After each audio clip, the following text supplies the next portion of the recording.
g'day guys. Just pulled over. Going to knock up a quick lunch. Now, you know, it can be tempting in life when you're cruising down the highway or whatever you're doing to pull up under those big golden arches, you know, the McKernel stuff or whatever it is. Now, I don't think that's relaxing. And if you've got your four-wheel drive and you've got your fridge and you've got your tucker with you, then really you've got no excuse. Because at the end of the day, sitting at a plastic table in a crowded place full of screaming kids is not really a good way to get back into civilization, is it? It's so much easier just to do stuff that you've got in your truck, and it's probably healthier too. Take this for instance. Just while I've been talking to you, I mashed up some spuds that are left over from the fire the other night. And I mean, that kind of spud is just glorious stuff to start with, isn't it? And then, you know, I always have some garlic. There's a bit of garlic. Oh, not much. Must have given that a beating the other night. What else have we got in the truck here? Oh, look at this. Some oyster sauce. That bottle looks like it needs a new life somewhere. That's okay. Use the rest of it. I never go anywhere without a few tins of corned beef. It's a bit of a thing from when I was a kid. Used to be the most delicious tucker we ever got, and it still is. Not only that, you know, you can tuck into a can of corned beef on a cold night when you're stuck up a river somewhere and you haven't had dinner, and you can kind of think you're getting a good feed out of it. I know I do, and I just busted that. It's a good thing I've got another spare can of corned beef, isn't it? Righto. Whatever you do, don't rush the process of unwinding a can of corned beef. Well, that's what happens, it breaks. I can get that undone with my pocket knife in a minute. Right now, I'm going to concentrate, take it a little bit easier, and do it properly. Now, what are you doing here? Well, outside for starters. Oh, the dogs love the juice off the corned beef. That's a good sign. They don't go anywhere near those little burgers with pickle on, I can tell you. And getting some exercise outdoors rather than sitting on one of those plastic tables. To me, that's an enormous bonus. I'm going to mash the corned beef, the oyster sauce, the potato together. I got some onions, once again left over from last night. Had those all chopped up anyway. They can go in there. So we've got corned beef, potato, onion, you know, some oyster sauce. Oh, of course. Whew, chilli. Always good to have some chilli. Don't need much. Little splash of chilli. Now look at this. For a can that's been in Milo for a fair while. Corn kernels. I'll be careful with this.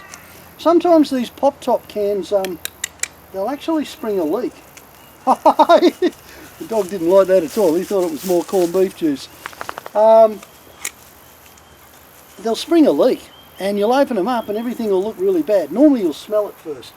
Just keep an eye on those peel top cans. They're not as good as the old ones you got to hand crank off. Not in terms of rattling around in the back of a truck anyway. Okay, so we've got some corn in there. We've got our corned beef. We've got potato. Gonna crack an egg in. There we go. Oh, gee. I nearly forgot my curry powder. Why do cooks put curry powder in everything? Well, shearers cooks used to anyway. Because usually it's all they had. But I'm kind of addicted to it. A little bit of curry powder. If nothing else, it just smells great out here in the open. Now, how easy is this? Meanwhile, oh, I love this stove, I really do. This Coleman's changed my life. I don't have to look for matches anymore. And it just cranks. So much heat, it's a great thing. Okay.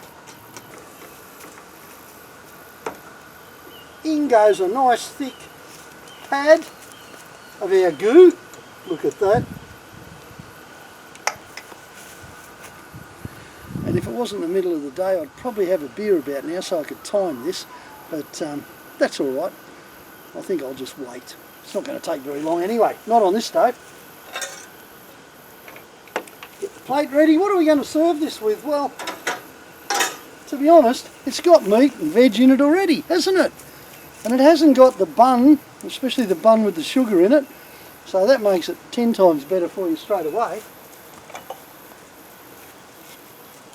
Bottle of sweet chilli sauce. Why has it got a beer cooler around it? Hey, it's the only way to survive in the back of Milo, I can tell you. That's why I've got a beer cooler around me. Here we go. Our little hash brownie. Cooking up real nice. It'll take a couple of seconds. Whoa! Well, there you go, I made a hash out of that. That's because it is a hash, it's corned beef hash. And get a load of this. Down. The dogs love it. Oh. I'm not even going to add the sweet chilli sauce. There you go, guys. That is full on healthy tucker, cooked out in the open, enjoyed out in the open, and it took less time than standing in a line. Good on you. Try something like this yourself. Try knocking up anything out of the back of the truck. And I'll give you another tip too. This kind of stuff always works well when virtually every ingredient in it, the meat, the spuds, everything else, was already pre-cooked. You can't really get it wrong, can you? See you later. That's good. You're not having any.